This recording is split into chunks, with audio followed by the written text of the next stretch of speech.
a gente vai bater um papo agora com o cientista político Rudá Hit, que vai fazer um panorama, vai trazer uma análise para a gente do que foi toda essa corrida eleitoral, os percalços, os acontecimentos, enfim.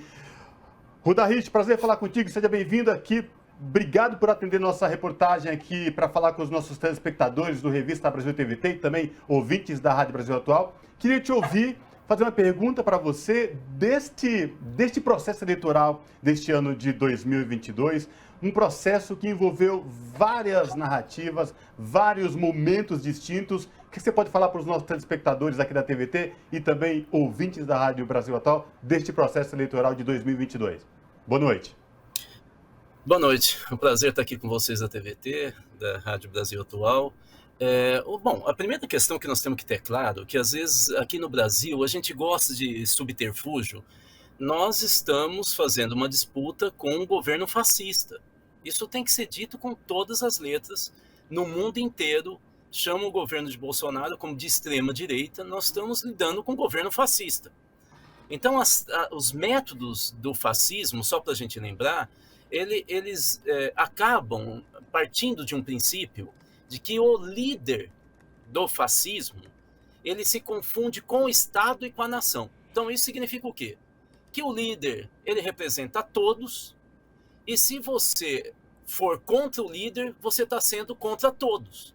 E é por isso que ele, então, pela força do que ele acha que ele é, muito além do que de fato ele considera que os aparelhos de Estado têm que estar a serviço dele, porque estarão, isso é a lógica fascista, hein? Porque estarão a serviço do povo. E é isso que nós vimos hoje com a Polícia Federal Rodoviária, né? Foi usado. Mas há um segundo elemento do fascismo que é diferente, por exemplo, de uma ditadura, que a ditadura desmobiliza a sociedade, o fascismo mobiliza. E por isso ele excita a sua base política o tempo inteirinho. Vai dar, então, numa superexcitação que geram os lobos solitários que implantam o terror. Nós vimos Roberto Jefferson, e você sabe que não é uma mera coincidência, e agora nós temos a Carla Zambelli. Mas nós poderíamos citar o assassinato do dirigente do PT em Foz do Iguaçu e vários outros episódios de violência, de ataque do bolsonarismo, de lobos solitários bolsonaristas, todos foram bolsonaristas, contra petista ou contra juízes, contra o próprio Estado. Por quê? Porque o fascismo considera que o Estado está a serviço do líder fascista, que por sua vez representa a nação. Espero que tenha ficado claro por que nós tivemos essas confusões no processo eleitoral, porque é típico da lógica fascista. Se nós continuarmos nessa toada que está a apuração agora, estamos com 65,57% das urnas apuradas e uma diferença milimétrica entre o atual presidente Bolsonaro e Luiz Inácio Lula da Silva, tudo indica que Bolsonaro deixa o cargo de presidente da República a partir de 1º de janeiro de 2023. A partir disso, o que eu gostaria de perguntar ao senhor é como ficam os bolsonaristas, como fica essa ação da extrema-direita? Em primeiro lugar, o bolsonarismo é a segunda força política nacional. Nós não podemos subestimar isso. É a segunda força. A primeira força política é o lulismo, não é nem o PT, é o lulismo, que é essa ampla aliança de reconstrução nacional, que tem digamos, uma lógica de centro. Eu não vejo nem de centro-esquerda, mas de centro, né? Depois eu posso explicar como é que eu estou fazendo essa medição. E do outro lado, nós teremos o bolsonarismo como segunda força nacional. Sendo que o bolsonarismo tem uma parcela que alguns institutos de pesquisa sugerem que é entre 10% e 15% dos adultos do Brasil, que são fanáticos, eles são de extrema-direita. O que eu quero dizer com isso? Que Bolsonaro em si, Jair Bolsonaro em si, embora seja hoje o líder por ser presidente, ele não consegue liderar sozinho essa base bolsonarista. Ao contrário, o bolsonarismo sobreviverá sem o Jair Bolsonaro.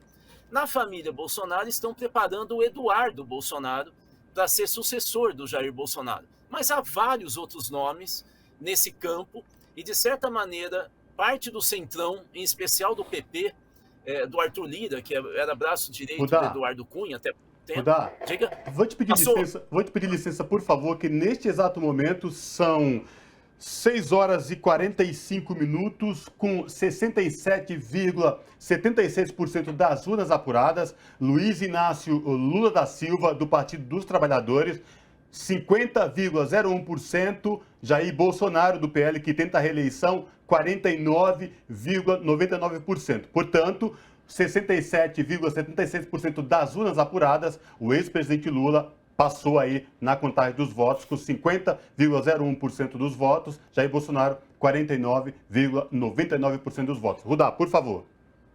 Não, se você me permite, eu gostaria de dizer que assim, as projeções que a nossa equipe, eu sou presidente do Instituto Cultiva em Belo Horizonte, as projeções que a gente vem fazendo é de que Lula deve vencer essa eleição, agora eu posso falar, entre 2 pontos percentuais e 4. Essa é a projeção que a gente vem fazendo. Claro que nós tivemos esse problema com os ônibus, mas sendo cercados, né, pelo golpe não foi um golpe, mas pela tentativa, pela intromissão da Polícia Rodoviária Federal, a gente ainda não tem muito claro qual é a medida. Nós vamos ter a medida em relação ao índice de abstenção, ou seja, se for muito maior do que 20% o índice de abstenção, ele terá tido significado. Se tiver ao redor de 20%, o significado é residual. É isso que a gente ainda não sabe. Mas eu estava falando, portanto, que o bolsonarismo ele veio para ficar e daqui por diante nós teremos esse embate, inclusive nas eleições municipais, com as forças bolsonaristas. Há uma intenção, inclusive que o Lula já disse, de tentar rachar o Centrão.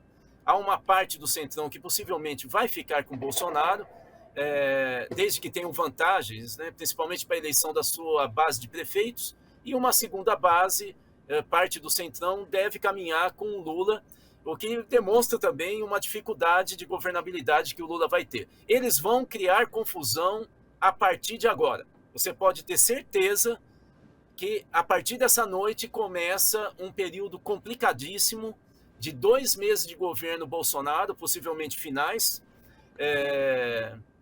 e a partir de então nós vamos ter muita turbulência no Brasil. Ele vai tentar solapar as condições de governabilidade de Lula e no ano que vem eles vão tentar fazer agitação política e talvez teremos mais casos como o da Carla Zambelli, né? É uma situação complicadíssima e que nós temos que estar preparados, né? Nós do Brasil, que queremos a paz, o desenvolvimento, a gente tem que estar preparado porque nós vamos respirar poucos minutos e logo continua o embate pela democracia.